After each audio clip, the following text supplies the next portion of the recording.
What's up, everyone? My name is Wes, and you're listening to the latest episode of the Ear Coffee Podcast.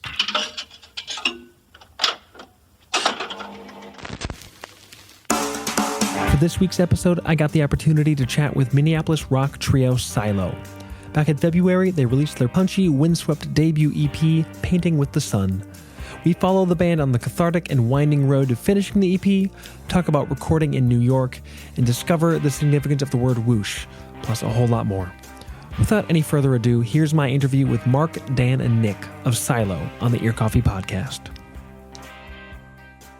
How are we doing on this weird spring, fall, non-existent seasonal day? Doing really good. Yeah, Awesome. I mean, it's a little chilly out, but we went to the farmers market earlier, so It has been a busy day. Yeah, Wow. It's been a busy day, and then They beat me here. They were 12 minutes early, and I was like 5 minutes early, and they're beating us at our own game. Y'all are too respectful. Yeah, Wes, we will ask the questions. yeah. Role reversal. we came I prepared. mean, one of you was sitting in like the side of the table with this mic, which is normally where like Joe or I would sit. It's like there's no labeling or whatever. So like I was like, oh, you just seized power. Okay, this podcast is an episode of Succession now, and it's just not doing good. Cool. What have you guys listened to any music today, or like what's some of the stuff you listened to most recently, or like on the way here? So I went on a walk this morning before Mark picked us up to go to the farmers market, but I listened to a Basketball Divorce Court. Oh, sick. Yeah, Love and them. they rock. I was on like a casual stroll at 7 a.m. listening to Basketball Divorce Court, so it's maybe not like the right vibe for the moment, but I woke up and I was just like ready to go. Studying So, contrast. Good. Yeah, no, this is maybe embarrassing slightly, but I listened to this early 2000s metalcore band called Seven Angels, Seven Plagues. Whoa. Oh, That's what I listened to this morning. like? It's like, I mean, it has like the metalcore breakdowns, like, and then all of a sudden there's like a 90s emo, like clean interlude. It's crazy. Oh, way. Wow. It sounds are the like songs mineral. like all like about biblical references, or is that just like Kind of, well, they're not Christian, the band name? but I think it's just, they like ask themselves, well, how do you sound epic? And it's by having like vaguely biblical references. Yeah. Oh, yeah. I think, you know, but like yeah. that sometimes like implies, oh, they're gonna like get into it a little bit, or like they're Yeah. gonna be like going like Iron Maiden, where it's like yes, No, exactly. or Yeah. like I a think lot of that's what metal it is. bands. I have no idea what they're saying because the vocals are so hoarse, but I just like it because it's like it's really, really heavy, and all of a sudden it literally sounds like a mineral or Okay. like Yeah, promise ring guitar part in like the middle of the song. It's crazy. It's crazy. It's cool. nuts. I actually listened to this guy Tendai this morning too, Okay. who's a sick artist from London, and he is like super low key and indie, but he just produced like a really big artist's record. So Cool. He's just got a really original sound too. Yeah, Mm. very a wide range of ways we start the day. I love that. Yeah. It changes week over week too. Like we're just always listening to like each of us discovers something new that sounds nothing like anything we've listened to, and then our chat will just blow up with like, you got to check this out.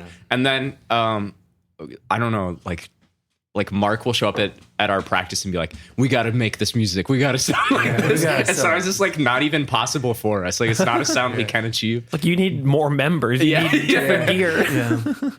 I think it keeps us ambitious. Yeah, true. Yeah. Always aspiring.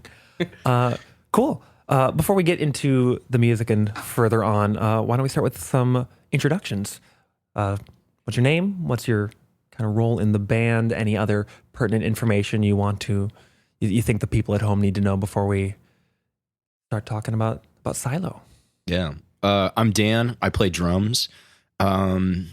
What other, I guess, pertinent information right now?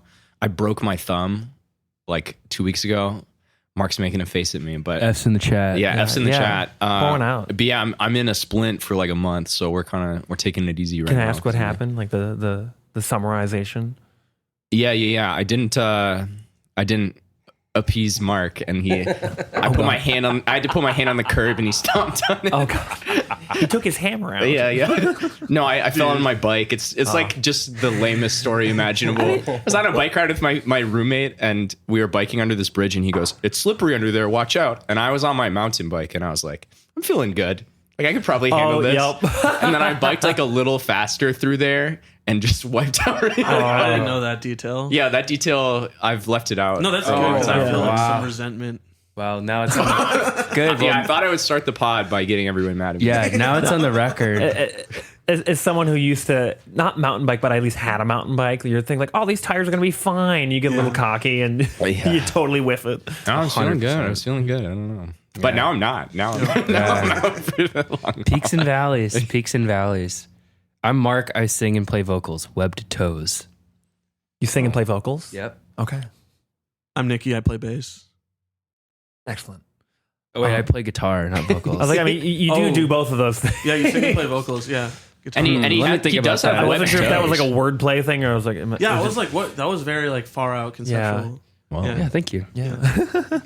I like starting interviews same way. After just talking to so many musicians over the years, I found that, unsurprisingly, maybe pretty much anyone that writes music, performs in a band, pursues this as part of their life, they have, both as a listener and beyond, they have a pretty personal or close relationship with music in general. So I'm curious, what are some of the first times you really connected with music, maybe like starting out, like when you were a lot younger? And do you remember some like the first times when it really felt like it was something that you could identify with and latch onto versus something that like you knew about, you knew what, like you listened to the radio, you like if you had like siblings, maybe they were recommending bands, but it wasn't quite something where you're like, no, I am close to this. This is something I want to keep close to me for the entirety of my life, I'm guessing. Just some of those formative bands, those formative experiences. I got some if you guys don't. I have a few. You have a few? Go Oh, ahead. me? Any order. Counterclockwise. Okay, Yeah, okay. let's go. Yeah, so when I was really little, I was like sensitive to noise. I think a lot of little kids are just don't like loud noises, so I didn't like music I'm that still much. sensitive to loud noises. Yeah. But then I don't know how I heard it, but I heard Scott Joplin, like ragtime music. Like I don't know, like Yeah. just like proto jazz that was played in brothels in the like, the like 1910s. yeah, in the 1910s, yeah. And I was like, I need to learn piano. Like this is the coolest stuff I've ever heard. I was like obsessed. Yeah, with shout out Maple Leaf Rag. it. You know, straight up, it goes Banger, crazy. banger goes. track. And I watched that salad dressing guy Paul Newman movie with all the ragtime in the soundtrack called, I don't remember what it's called. I don't either. The Sting. Oh, okay? The Sting, Yeah, yeah. The Sting. It's about like horse betting. I didn't really understand because I was like 9. But yeah, anyways, that like a lot of gas in my tank from that. And then I think the first music I really connected to on like a more visceral, emotional, personal level was I was a really angry teenager. And when I was 15, I heard Minor Threat. And yeah, I haven't really looked back since. Mhm. Like I'm still straight edge. I love hardcore.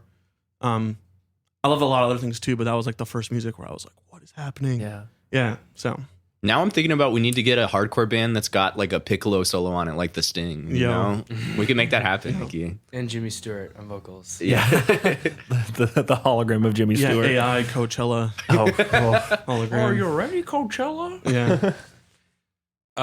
For me, it's more like I kind of my parents aren't super into music, but I remember like looking at the equalizer or the levels on like the stereo system, listening to the Peanuts Christmas album.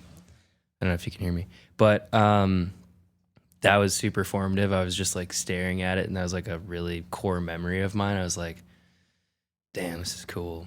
And then started playing guitar because I was like, I need an identity. And I played Guitar Hero, and then I was like, this is my identity.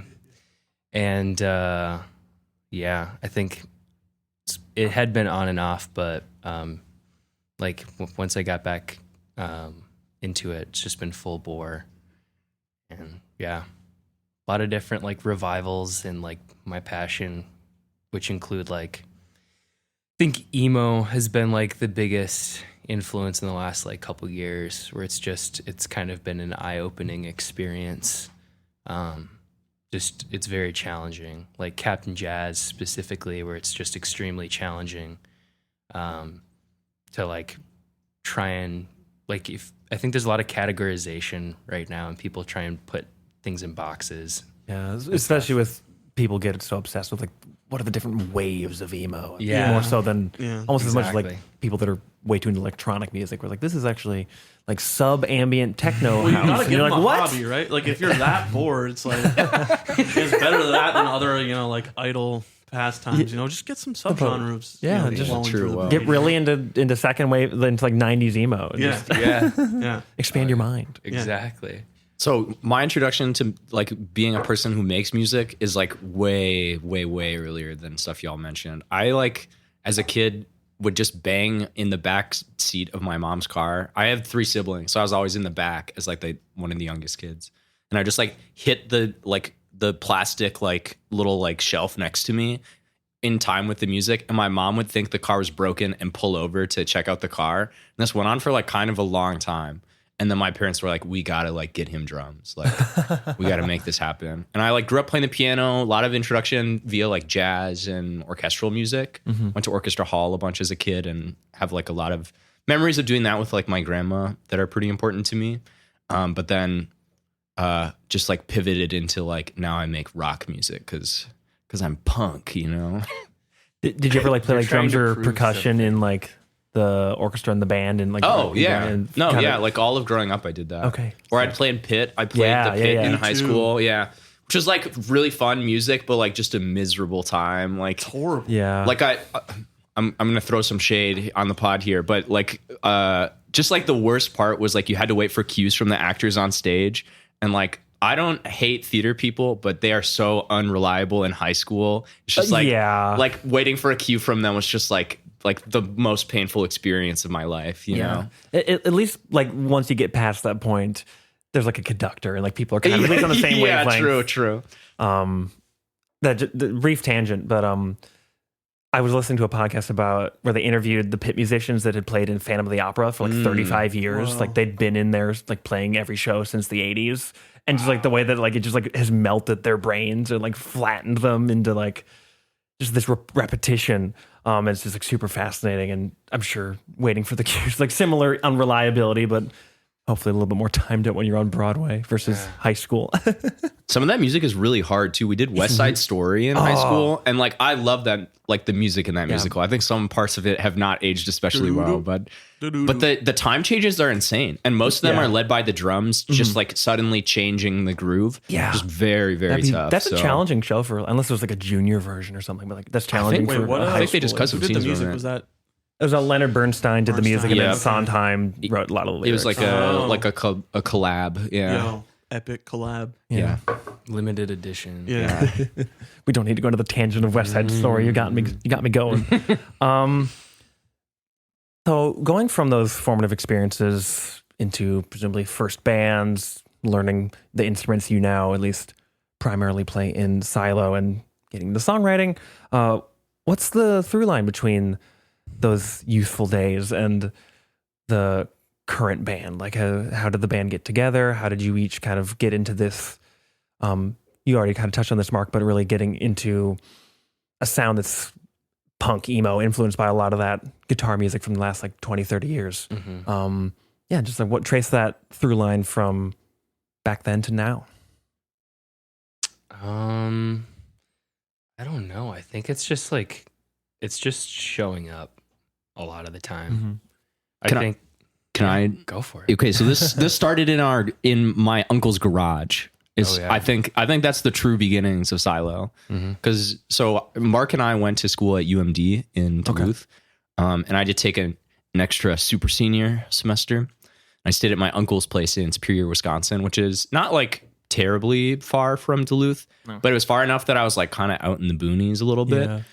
It's like and 30 minutes from Duluth. It was kind of a haul. And so Not bad though. no, it wasn't that bad. Better But than he weather, had I this guess. garage. He had just moved there, and I moved in with him. And Mark would drive out, and he and our friend Cedar and I would just like play in the garage. And I don't know, we kept doing this thing where we would come up with something really, really cool, and then I think we would just like overthink it a lot. Like we just spent a lot of time just being like, we got to change this. This is not good know enough. how to structure. This is like anything. not. This is not Yeah. feeling right. And like listening back to those demos, like some of them are really Some of them cool. Are really sick. Are really really sick, but we were just in this like perpetual loop of just like, this isn't good enough. I'm not feeling this. We got to change this. Yeah, we got to change that. true. And we just got stuck that way and kind of fizzled out. And Mark went and lived in Chicago for a bit. I went and lived in Washington, D.C. for a bit. And then we kind of just like reconverged in Minneapolis a couple years ago. And Mark hit me up and was like this whole time, like during the pandemic, we've been sending each other like little audio snippets of like, check out this cool riff I wrote. We were still like in a band that whole time, I would say. I mean, kind of, yeah. Because like anytime I wrote anything, I was just like, the mind. like Mark's got to hear this, like this shit. It's just like bang. It's like Mark's got to hear this, and we just send each other all the time. And so I got back to Minneapolis, and he was like, "Let's make a band happen." And he knew our friend Pat. And the three of us got together, made some songs, and like I don't know, like 8 months later, Nikki subbed in because Pat moved to Vermont. Pat is living his best life. He has like a house. He bought a house with his partner. Like a kid or something. Had a kid. Yeah. He is killing it right now. Yeah. We're super stoked for him, and also like I don't know, like we love Nikki a lot. So like it's nice to have. Yeah. Nice to have our boy in on bass. And then Nikki came in, and like at this point, like we literally sit down at the beginning of rehearsal. It's like, okay, like rehearsal, not practice. It's like, okay, we're running the set, and then either me or Nikki or Dan, something happens, and Nikki goes, wait, play that again. And then we just write another song at the beginning. Yeah. And so this has happened a lot, like in almost every practice. And noodling. It's Nikki's fault. Well, yeah, I get almost like upset with you where you're like, calm down. Like, just, but yeah, I'll just be like, or you played us some, like little demo you had made. Yeah, right. And then he like stopped playing after like 20 seconds. I was like, go back there, turn that on. I want to hear the rest of it. Yeah. I think that was like, I think it's just like, fuck expectation. Can we fucking swear on this podcast? At this point, yes, but yes, that was always okay. I think. Sorry, Mom. I think like the reason that in the beginning it was like it would fizzle is because we had expectation and like we wanted to sound like something, and it's like no, just like structure it out, write it out, and then play it a million times. Yeah. So well, and Nikki has definitely helped pull our sound in a totally different direction than we started. Because when Mark and I first got together in Minneapolis, like we've been mostly, I think, writing acoustic riffs just because like that's what we were playing. It was just us. Bedroom shit. And like me on drums, I think just does not lend well to that. Like it just like it works. Like we tried for a bit, but then we became not really a band that sounds like Pine Grove, but that everyone said did because we told them we did. I mean, that's marketing. Yeah. Vin said we're like Pine Grove with massive massive nuts. Yeah. We played with them and they were like, you guys sound so cool. It's like Pine Grove if they had massive nuts, which is like one of the funniest things anyone's ever said. I was like, there's some unreconstructed ideology behind that comment. Yeah. It doesn't even matter which member of Vin said that. It's like, guys. But the spirit of the words, if not by the letter, I'll take it. Yeah, true. It was meant as a compliment, and we can at least appreciate that for what it was. Yeah, true. Leave the deconstructing to the academics. Yeah. No, so Nikki joined the band and definitely pulled us in a direction that I think like Mark and I have felt like really confident about. Like I don't know, it wasn't something that I expected when we started this band, but Nikki like grew up listening to hardcore music, to you know, he's shown us like black metal and all these things that we hadn't listened to before. Yeah. And so like our sound has just been pulled in this direction that is like entirely new territory for, I would say, Mark and I for sure. But I'm feeling like really confident about like I think we blend together really well in that way. In this like newer, heavier sound that we've got. So yeah. Most of the songs on the EP, Painting with the Sun, were those written with Pat, or like once you came in, how did the songs start to get pulled in that direction even then, or was there a little bit more of like a trying to stay somewhat faithful to the original forms of the songs, even as they naturally will grow with a new musician contributing their creativity? Even from the space to the studio, it's like a big jump. Mm-hmm. That's something entirely different. But yeah, it was. It was Pat. I mean, Pat was with us when we wrote that EP, and he did come with us to New York when we went to go track it.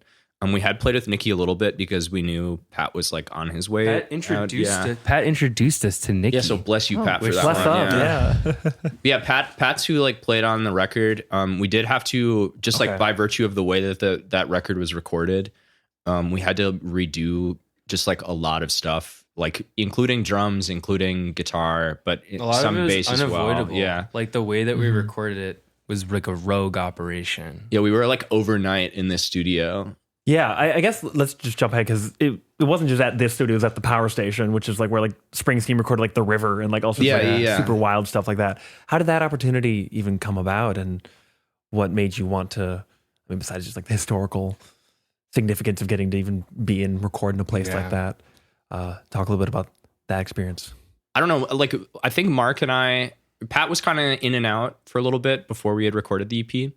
And like the three of us just like were at this point where we kind of plateaued and we were like, we need to record something and put it out probably. We were having a hard time figuring out how to make that happen because like we just didn't have money. We didn't really have like a plan in place, and it just kind of felt like we were directionless for a little bit. And just like a friend of ours connected us with a friend at Power Station, a person who works there. And this friend, Ben, who worked with us on the record, was willing to work with us for free as part of this like deal where people that work at the station who don't get to like actually lead the recording process get to basically practice with bands in like a free time slot. Yeah. And so we basically just like rode that for the 3 days that we recorded out there. Right, but specifically the time slot, wasn't it literally in the dead of night? 11 to like 4. Yeah, I feel like that's the pertinent information. Yeah. Like, And then 11 we were PM to 4 a.m. we tracked guitars during the day. Okay. And yeah, it was, but yeah, Lot of moonlighting. it felt good. It felt really good. It was a really amazing time, and yeah, I mean, we learned a lot. Also, a bunch of crazy stuff happened where like we almost got shoved out of our time slot. Like last second, we had booked tickets, we had planned everything, and then Ben was just like, I'll get back to you guys. I don't know if it's going to happen or not. And it's like, okay, well, please tell us as soon as you know. Buddy. Yeah. And it turned out that Green Day was going to book the whole studio for like that whole week. And then the last second, their management just called and was like, yeah, I'm not like feeling this. We're not going to do it. Billy's out. Yeah, Billy's out. out. So we didn't get pushed out. But then By Green Day. it just was like a really cool great experience. story, though. Yeah, and like one of the craziest things, and this is very humbling, but in the same studio that we were recording in, at the same time we were there, this drummer that I grew up like so inspired by, a guy named Steve Gadd, played with like Paul Simon and a bunch of people. Okay. Really, really talented, famous drummer. But he was doing a session there at the same time that we were. And so like I played on the same drum kit that Steve Gadd did and sounded way worse. Like that's my flex for everyone, you know, is like a person with the exact same resources as us just like sounded way better than we did. Well, you know? physical resources, the resources of time and access. And No, true. Yeah. have so just we don't want to sell ourselves short, but like I hear you. Like So it's like both like a I don't know, an empowering experience to like be somewhere where so many, you know, powerful, inspiring musicians have stood before. And then also it was just like humbling to be like, this is chaos that's like really hard to deal with. A lot of like stress we weren't used to. And we came back and we did have to kind of redo a bit of it.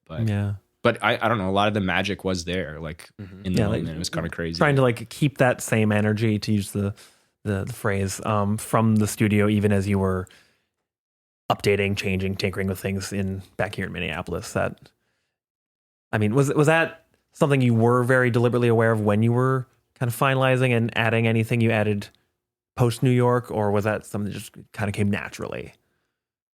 Like with like It was a process. maintaining the songs, I guess. I worked remotely with my buddy Andy and did remote sessions, a lot of remote sessions, trying to get the recordings to where we wanted them to be. And I think what we learned is like we want to keep everything under one roof for this next project. And like everybody has like what they learned from their first project to their next project, and it's just all part of the experience, and like no one actually knows what they're doing. And so just kind of like leaning into that. In that first record, definitely. And You can set that down. You're good. I'm stressing over here. It's like the microphone isn't double-sided. You're okay. It turned out good. More people have said that they like the record than they don't. And the fact that people say that they like the record at all is a huge bonus to putting it out. Yeah. Kind of rewinding a little bit, jumping from recording back to writing back with Pat, and then kind of also interested in hearing your perspective, Nikki, coming into songs that at least existed in some prior form before you have been able to spend time with them, play them since then. Was that, you kind of mentioned like a desire to explore and kind of go beyond what felt like this kind of, I don't know, you felt stuck and like settled with that beforehand. What was the mindset? What was the writing process like when you were first planting the seeds of these songs and let it and just kind of cultivating them as they took the forms that you recorded in New York and have now released and perform and have, like I said, spent tons of time with? Yeah, I think I've been thinking about this a lot lately, especially in the context of the new record, is trying to, which like the bridge between a live sound and a recorded sound. And if there is a happy medium, like I think Big Thief does that well, where they are tracking live together, and they do it all to tape, which is really expensive, but they have all the money, and they have all we have all the money They're in on the like world. 480. They're fine. Yeah. Insane, but like I think that's like maybe that's it. Is it analog equipment? Is it like how do you capture a live sound? And that was where I think the biggest struggle in making that record was like these songs existed and were born in the practice space, and trying to recontextualize them was really hard. Yeah. So it was a struggle, and honestly, I still struggle with some of those songs, and I think every artist does. But it was not easy, and so like it was really fun though. It was really, really, really fun, and I think that we expressed ourselves in the way that we wanted to. So it's definitely a huge win. But Well, and I think to what Mark is saying, like the actual writing process for us has always just been Mark comes with the guitar riff, or I come with the drum part, or Nikki or Pat comes with the bass part to the practice space that we practice at. And it's just like, yo, check this out, you know? And then we just jam on it. And a song is born usually like that day. So like the songwriting process for us has always just been like, we get together, we play in a room. Very organic. Yeah, until it like feels right. And that has always felt extremely easy to us. And then, you know, Mark will come with lyrics and we'll just like, you know, wrap it up when we feel like it's done. And usually that does not take an especially long time. And then actually going to the studio and recording it just felt like it took like so long. Like just a very brutal process. Yeah, that gap is there contrast is too. interesting. Yeah. But that's like the writing process for us. And it seems like, I don't know, like it has felt very easy, which to me is a sign that like, I don't know, like we work well together. But Agreed. Yeah, I think like the kind of unspoken synchronicity that develops between musicians that play together, hopefully at some point in the process, and sounds like fairly instantaneously in both, I guess, any iteration of the band. Now I'm kind of what I was asking you, Nikki, is like, what's been your experience coming into these songs that are pre-existing in a certain sense and kind of recontextualizing them in your brain and bringing your own influences to these old songs, which is a different mindset, different approach to the things each of you has been bringing to the new songs and kind of the new direction. Yeah. It's you referenced before. Yeah, I mean, I think so. I remember I played in this like abortive, gone too soon surf rock band with Pat called Suck Knife, one word. So the K is shared between both words. whoa. Pretty awful That's band name, hard. but I didn't come up with it. Did Will? Yeah. Okay. But that fizzled Hell out because yeah. I think Pat was too busy. And then weeks later, I got a call in the middle of the day while I was door dashing. Like I was delivering someone's Buffalo Wild Wings or something. It's always B-dubs. And it is always that. And he was just like, "Do you want to like play bass in this band just live, like not as a real member, just live? Because I don't want to play live." And I was like, "That's kind of confusing, but sure, Sure. And so then I just sat down with these songs and learned them. And at the time, I've been playing in this like crossover thrash band called Sounding Rod. Okay. And like every song was like, okay, how about this? We got 4 repeats of this one riff, and then 4 repeats of the same riff but more palm muted, and then 4 repeats of a second riff, and that's a whole song. So I was coming out from that, and then I was hearing like what Mark and Dan had done, which there's all these little like random idiosyncrasies that aren't repeated ever in the rest of the song. And so I literally like in my own weird way, like trademarked by me, Nikki, like transcribed basically everything to try to figure out like what was happening. Cause there's even like a song like Monk. It just sounds like this acoustic ballad that's like, okay, it's just an acoustic ballad. Like, you know, how hard could this be? And it took me like probably like 10 hours of practicing to get like, because there's all these like random tempo, not tempo, but like time signature Like, rhythm changes. changes and time Or changes. just a drop beat here that happens twice as long once, 4 repeats later. And like, that's that 90s. Yeah. that through line is maintained yes. in a lot of interesting ways. Yeah. And then also just, it was kind of difficult. I think Pat was really busy with moving, but I had to like bully him into sending me what he had been playing on bass so I could try to like play a facsimile of it. Mm-hmm. And so I ended up just coming up with my own versions, like maybe matching some of the rhythms, some of like the melodic lines. But I'm a very noodly bass player. Like it's like one of 2 ways. Either I am matching the guitar riff and playing as hard as I can and having a lot of fun, or I'm doing this like annoying noodly style of bass playing. Like I like for emo stuff, I really like the bass playing in like Dinosaur Jr. or like Sunny Day Real Estate, where it's like super noodly, maybe even to a fault. Like I sometimes have a hard time turning that part of my brain off. So like it was kind of a mix of those 2 approaches. I think the like Ooga Booga caveman down pick with like distortion part of me is still there, and I think it has like rubbed off on Dan and Mark to some extent. But that intrinsic part where it's like, here's my past, I can't really turn it off even as we're not going in that direction. I mean, and it's like it's emo free jazz. The 2 of them, both have extremely broad music tastes, and they pull from so many influences. And I am literally almost always listening to heavy music 95% of the time, and I can't make myself stop. So it's just like it's a perfect balance. I feel racked by guilt sometimes because I'm like, they're like bringing all this stuff to the table, and I'm just like, okay, what if we did something really heavy? So like you're saying, it balances a little bit. It does, It like you listen to the music that you enjoy listening to, and well, and so one thing I'll say is playing with Pat was also a pretty noodly, like very melodic bass player, extremely melodic. So because it was a good mesh. I think he had been a guitar player for basically everything up to that point. He really wasn't a he, bass player. He played guitar on like Good Luck Finding Iris. Yeah.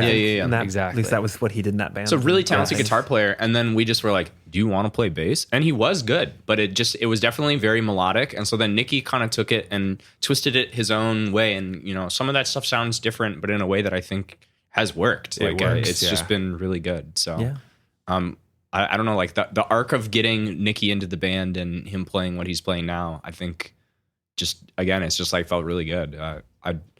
To give you some confidence, Nicky.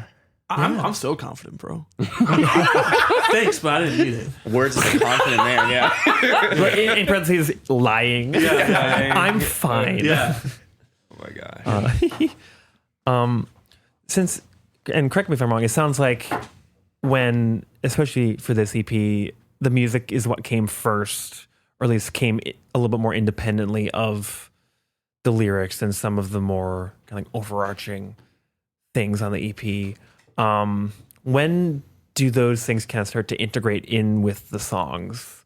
You'll have a specific insight into this, Mark, as the lyricist, but also just curious to hear everybody's thoughts on just how those aspects of the songs kind of synthesize. Obviously, they're both very, very important to the if not integral to the song itself, but they sounds like how do they evolve in conjunction and then finally come together? Yeah. I don't know. Like, I think a lot of it is like Michael Jackson said this, so take it with a grain of salt. But he's like, you have to let God into the room, and I don't like believe in God or anything. I don't think he did either necessarily, but it's just like you just have to like be open, and just be open to receive something, be a conduit. I don't think we have anything to do with it, honestly. So it's just like lightning striking, and even like the quick turnaround. It sounds like with the way that like this song is kind of first developed, is that lightning in a bottle approach been something that you've just wanted to continue to, like as much as one can want to go in a certain direction with their creativity? What happens. That's, like you said, you're being a conduit. Has that been different like over time, or has it always been like you just found yourself getting struck by lightning and you're like, well, this song works because we let that thing into that room, let that energy into your head. Definitely. Into the room. I think like we get the structure down, and then lyrics just like fall into place. Like it's extremely unintentional, and I think that has worked best for us. And I think we have a formula, and we're just plugging in different functions now. Yeah. One, I think, so we kind of all trust that, like Mark and Nikki trust that I like can figure the drum parts out and like make something that's cool. Yeah. Like we trust like that Nikki's going to play his part in a way that sounds good. And like, that's just like in general, how we get that like in the moment. It's just like, well, I guess I just like trust that like whatever everyone else is doing is cool. We kind of shout out, we'll be like that was so sick, like if something cool happens. And then every once in a while when something like we're hearing something that's not happening, we just make sounds at each other. Like literally go, Mark. go. Mark will be like, he'll be like, on the drums, could you do like some kind of drum and bass, like, and It's always a breakbeat. It's always a breakbeat. I'm obsessed. But that's like the only kind of like actual like intentional tweaking that we do, like we really do just like let it happen, like trust that the other people will figure it out. If we hear something that sounds wrong, we correct it. And then just every once in a while we just start like, yo, do this. You can kind of like sense something with a certain part, and you're like, okay, let's work against that in some way and like try this instead. Yeah, because like Feel is a really good example. Feel right before, like a couple weeks before we would track demos for the last EP we put out, because we did some demos like with Pat, and then we sent them to the person we recorded with in the end. But right before we left for that, Mark got me in his car and he's like, I made this thing, and it was Feel. Like he had made that song. Then we played it like once, and then he's like, at the end we should do a break beat. And so we did. Like there's like the drum part is like a drum and bass like inspired drum part at the end of this song. Yeah, it's sick. But it's like just like somehow from the chaos, like we just all like trust like whatever happens will sound good, and I hope it does. I don't know. Like everything really, definitely everything matched up there. I feel like that's kind of like that was the genesis of like our kind of new sound. I feel like I have one additional piece of Mark context that hopefully you can fight me after on the sidewalk if you don't like that I revealed this. He always has lyrics on tap because he used to be a rapper. Yeah. Whoa. So he has a background like freestyle. I was gonna say like completely different context, but the way you described it is like you think like how like old, not to again make any musical or lyrical connotations between Psylo and Jay-Z, but like in old school Jay-Z, he would never write down lyrics. Yeah. This is our Empire State of Mind. But like, he would just like step in, just have no lyrics, and it's just like, I'm sure, very different, but like that similar that would influence that approach, just like that those experiences. And we have songs that we've played live, like probably at least half a dozen times, where there is no official lyrics yet. Mark just makes them literally up on have the just spot. freestyled them. Yeah. Okay, real. So I don't know. It's just like in the same way that like I'm guaranteed to be able to play a bass note when I want to if my amp is on. Mark has lyrics in that same way. One, he's really good at just like in the moment, just coming up with melodies that are insane, like so good. There's like demos that we have where we'll like record a phone recording of us playing it, and they're in our Google Drive, and we like I don't know, sometimes we'll like go in and like write little comments, but almost all of them, it's just like vocals sound good, no changes. It's like whatever he came up with that day is usually like what it ends up being. Yeah, like, melodically super at least. true. Yeah. That's super true. Yeah. And then we also have really demoitis, good. right? Like we usually record something and we want to preserve like the majority of what happened in the moment by accident. by Yeah. just fate. So yeah. Yeah. Thanks, guys. Cool. That's fascinating. There's a little comment on the Bandcamp, I believe, where We have a Bandcamp. We have comments on our Yeah. Bandcamp. well, like somebody wrote a paragraph, one of y'all, if not somebody else. Oh yeah. Just like kind of like, hey, here's like the kind of standard stuff. Like here is a brief paragraph on the backstory, and kind of like, not to belabor that, people can Yeah. go read it themselves. But the part that stood out was you offered a one-word description for the EP of just the word whoosh, Yeah. which is like, I think very intentionally like kind of nebulous, and like Yeah. people will interpret it differently while listening to the EP. Yeah. But I'm curious to hear if I think each it's of you an have their own thoughts. Like, what does that mean? Like, when you listen to the EP, what would make you think of whoosh? Wind. I think whoosh. Nice, dude. It's in italics Wind, too. I yeah. think. I didn't know if that was like, Whereas just, the like next as a EP quote. is Or like, chugga, chugga, chugga. Yeah, the next EP is No, so when we were tracking that EP, little and, slide whistle. so to answer your Yo. question, when we were tracking For that real. EP and we were thinking about those songs, one of the things that we thought about a lot, and Mark has said this in like when we were on Radio K and they asked us questions, he said the same thing. We're thinking about like a lot of visuals and not stuff that we ever made. Like we didn't make like a music video of this thing. But we talked a lot about with Feel, that song, and that was the one that felt like this is like the root of this like thing that we made. Yeah. Like lots of visuals Yeah. of the North Shore where we like went to school and like driving in a car and like that experience of just like whipping along like the North Shore like of Lake Superior. And I think that to me is like the whoosh of it, Yeah. Because like all the songs, even though they're not about that, felt like they were kind of about that. in Yeah, a way, definitely. I think this is an amazing through line and really smart of me. But whoosh is like where like passing, like you're passing us. It's just like whoosh, like we're in the car and it's just going by. And now the second EP is we are the train. We are the train. That is whooshing past.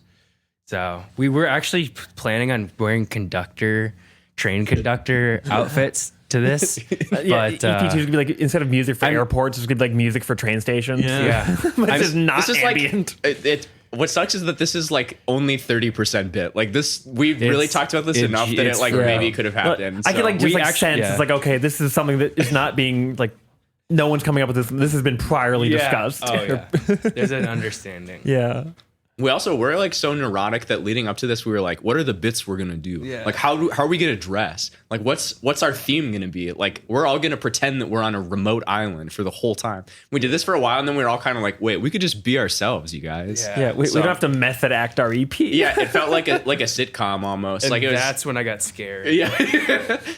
Felt like a got a little sitcom Too Truman episode. show for Yeah. Yeah, true. Yeah. Whoosh. whoosh. Indeed. What is something that, or I guess rather, what is a moment, whether it's something on the EP or something else in your experiences with the band, what's a moment of accomplishment or fulfillment where you look back and you can think to yourself, yeah, this is why I'm in this band. This is why I enjoy making music with these people. This is why I want to keep doing this. Just a moment that stands out where kind of reminds you why you enjoy doing this, why you have spent countless hours, time, however much, working on and pursuing it. I think Peace Energy is kind of that on the EP at least. But in the context of everything else, we're all constantly listening to our demos too. And it's just like, I think we're just drawn to it because we like it. And I don't know if there's, It doesn't lot- have to a be lot some to it grand for me. statement. It could be very simple. I think a lot of it is like not in the songs itself, but like the affirmation that we get from other people who like it. I think mine, like an actual physical moment, was Palmer's. Like when we played our release show. True. Okay. And Was that indoor, outdoor at Palmer's? indoor. Yeah. And people really showed up. We sold out. Well, that's the great thing about indoors at Palmer's, right? Yeah. You get True, 80 people yeah. there, you sell them in. Yeah. but not. I mean, I don't know. Like, okay, not to to like devalue that people showed up for us. Like that meant a lot. But like, Yeah. just like the way people talk to us, like the energy that was there, not just people showing up, but people like actually caring that Yeah. we like made this thing, True. was kind of an insane energy in a way that felt very affirming, you know? Was like, we sunk so much time into this, not really like expecting people to listen. And then to have people show up that way was kind of just like, whoa, Yeah. like maybe this is like going to continue to be worth like all this time. Extremely sick. Yeah. Also, there was one person there who was watching. I just want to shout this out. Someone was watching MMA during It our was set. so fucking Like on their sick. phone or like Yeah. on, yeah, it on was their the phone TV and like shouting about like, yeah, let's go. Yeah. Williamson. Or Which some shit. there were some people there that were like we were so upset. That was so disrespectful. And then the three of us talked afterward and we were like, that was pretty awesome. sick. That was- that was that's hilarious. kind of cool. It's yeah. like watching Family Guy during a set, but Yeah, like Yeah. this set's boring. yeah, Yeah. boring. But that was, I would say that was my, like, at least in recent moment where it's just like, wow, this is really something. I don't know. Like, I'm going to remember this. So what do you got, Nikki? When I was in college, I played in this like screamo, like twinkly screamo band. That we had a different name for all three shows we ever played. We never recorded, and like we would play these just like basement shows that were miserable. You could have just said basement shows. Yeah, true. That's true. Showing our age a little bit here. And then go off. Then the first show I played with Psylo was in this basement venue. Just as a side note, with like the most exploitative like fiscal practices of all time. These Zoomers I'll are say crazy. it. I Don't have make like me a whole, say it. Yeah, I have a whole Do I boomerang. know? Yeah, I if might you know, we can maybe talk. Can we about name it drop off. them? No. Yeah, Keep maybe going, not on the keep going, record. keep Yeah, going, yeah. Nikki. But We have a separate podcast anyways, for all the that was smack talk. my first set playing with Psylo. As soon as we stopped playing, two different people offered me weed, and then a third person was like, "Really interesting those like modal fills you were doing." And I was like, "Wait, that didn't happen with my screamo band, Walter Van Pesky." So I was like, "Okay, I'll keep doing this." That was like the moment for me. I Yeah, was like, I've someone never mentions your modal fills, and you're like, Yeah. I'm going to stay high on this supply Yeah, for yeah. like a decade. Like, Yeah. I am golden. yeah. Well, Nikki, Modes. that basement was so hot. That was maybe the warmest show we've ever played. And Nikki was adamant on playing in long pants. You don't play in shorts. So Yeah. No big one long plays in pants I go guy. back Yeah. on that now. I play in some camo cargo shorts. Yeah. But that was, I just remember Below the knee. roasting in like actually like basketball shorts and like maybe a tank top or something. I remember and that, Nikki yeah. was in like long sleeve and like long pants. Just in like a Impressive. parka. You're just like, Yeah. I'm Yeah. The resilience. Yeah. yeah. You're just flexing, and everybody else like, I'm way Yeah, more resilient. I feel fine. sweating. You guys are Fine, crazy. guys. You guys are crazy. Yeah. I'm actually okay. They're like wobbling, just like, I think you're going to fall over. What is something that you really love or appreciate about your art, or your, like, whether it's Psylo or other art you've made, or just your creative process in general? This can be as a band or individually, something you just more affirmations, but this time more for like, what are you like? What stands out? You're like, yeah, I bring this to the table. I'm proud that I bring this to the table, or however you interpret the question. Yeah. I got some. Yeah. Okay, for me, so It's your modal riffs. yes, man. Jesus Christ. I am armed with high school jazz band levels of music theory and nothing beyond The that. mode. Yeah, exactly. Sorry, I'll stop. I know what a mode is. That's about it. But when I first came in to play the songs, I was really nervous, and I literally had like a folder where just written out the structure and stuff. But drummer Dan has this like predicting the future style of drumming where you like know what's going to happen instinctually before it's going to happen, and I continually enjoy that from playing with him, because well, it's also a great crutch, because if I forget where I am in the song, Dan has this like telepathic means of being like, this is what's going to happen and when. And you don't get that with every drummer as a bass player. So it's cool. Yeah, especially as a bass player. Yeah. Whoa. Thanks, Nikki. Yeah, you're welcome. Yeah. I think the Psylo machine is just like show up with a riff, and then everything else will like be structured for me. Like I just show up and I don't actually have to do any hard work. Nikki and Dan are really freaking good at like genuinely good at like songwriting, and without that, Constructing the framework, especially as a rhythm section. Yeah, exactly. So like I feel super grateful to show up with like, for me it's like kind of therapeutic, where it's like I think I'm just trying to get something out, and then like we can express it fully together. And I think we all just kind of resonate on that same band width or that same wavelength. And it's just like, I'm really proud of, like our ability to like just emphasize the energy that's be in the friends room who almost. also play music together. Yeah. This is I'm gonna take this in a totally different direction. Oh no. And it's just that we like, regardless of how any session goes, like we could have just like the most miserable show ever, you know?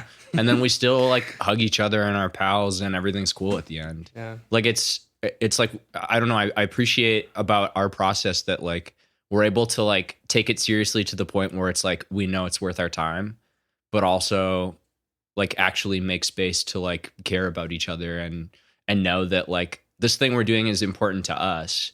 And like, we want to do the best that we can, but also just like that we're pals, you know, like we hug each other, we go home, we do it again. So Yeah. You can't underestimate the power of friendship. Yo, Also, power friendship. Also, the break at the end of Monk is sick. Yeah. We're proud of that. We high five each other about that all the time. yeah. Yeah. Love Oh that. yeah. Cool. Kind of wrapping up talking about the EP, Painting with the Sun. It's been out since February, so thank you for patiently waiting to come. We finally were able to make it happen well after, and now. Heck yeah. But that also kind of segues into the next question. You've had time to work on a lot of new stuff, and now like fully with Nikki involved in the songwriting.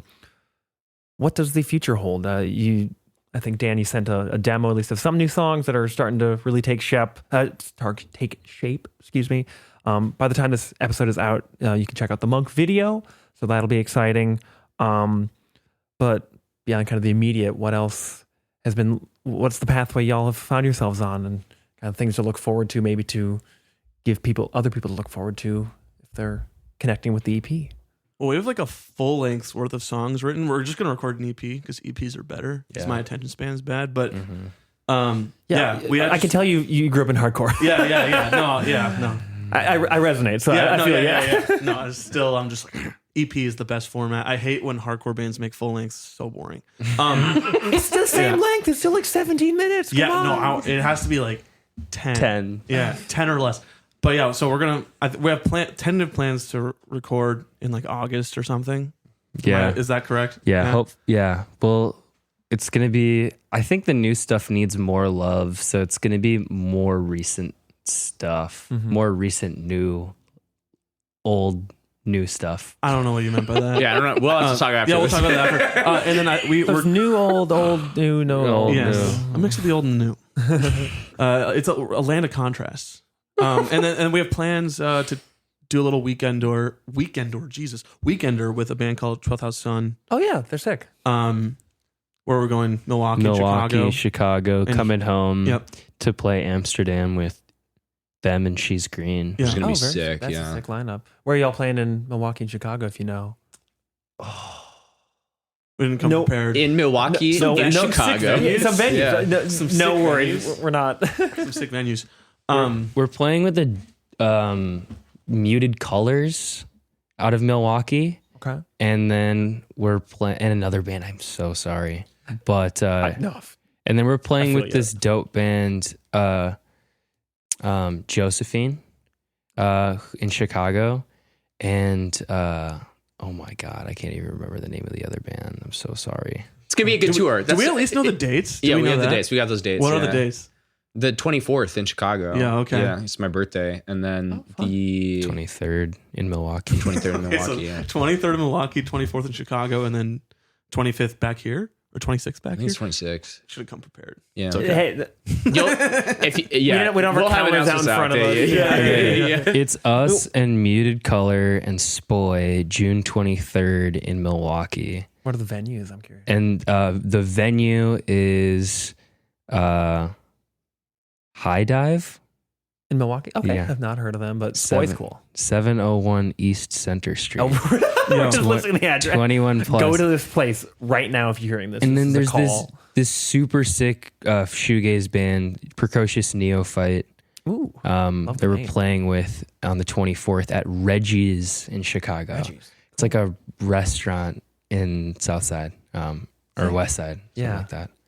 Yeah, especially with more so than Milwaukee. Makes sense, I guess, with Chicago that there's a lot more like restaurant, like bar spaces there Yeah. that are a little bit more kind of in that vein versus just like straight up just like a dive bar, like kind of a lot of the normal places you find on tour, which are have their own charms. Every band plays them, not knocking it. Cool, yeah. The one thing that stood out at least about the new stuff, the one demo you sent for this for redacted song title, not trying to leak anything. It was if not as raw as like the ending of Feel, it was like one of the more abrasive or like loud moments I'd heard from y'all, even just in the demo form. Is that kind of representative of the direction of the chugga chugga Definitely. for that? Okay, Yeah. cool. One, I don't know. Mark and I both just like became like obsessive about Title Fight. Yeah. Like right after Nikki joined the band. Yeah. And it's not.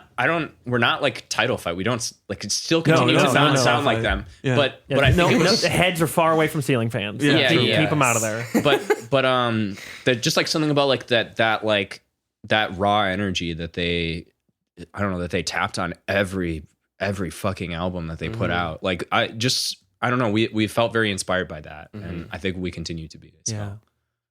Yeah. That it's funny actually. Since you bring up Title Fight and 12th House Sun, I think at least one of the Kyle, the main songwriter, and 12th House Sun, his other band, Breathe and Repeat, just like big Title Fight. We love that. Yeah, we love. Also, They- we they love really- 12th House Sun and Breathe and Repeat. Yeah, like yeah, just both killer bands. bands. Yeah. Fantastic. Yeah. Cool. So I like ending interviews in a similar way as well. I find that we've already kind of alluded at a lot of other cool bands to check out from the bands you're playing with on tour, some of the other ones that have come up. But what are some, especially local bands or artists that are underappreciated that you want to shout out, whether it's other projects you've played shows with, just ones you're extra fond of? It's punishment time. Yeah.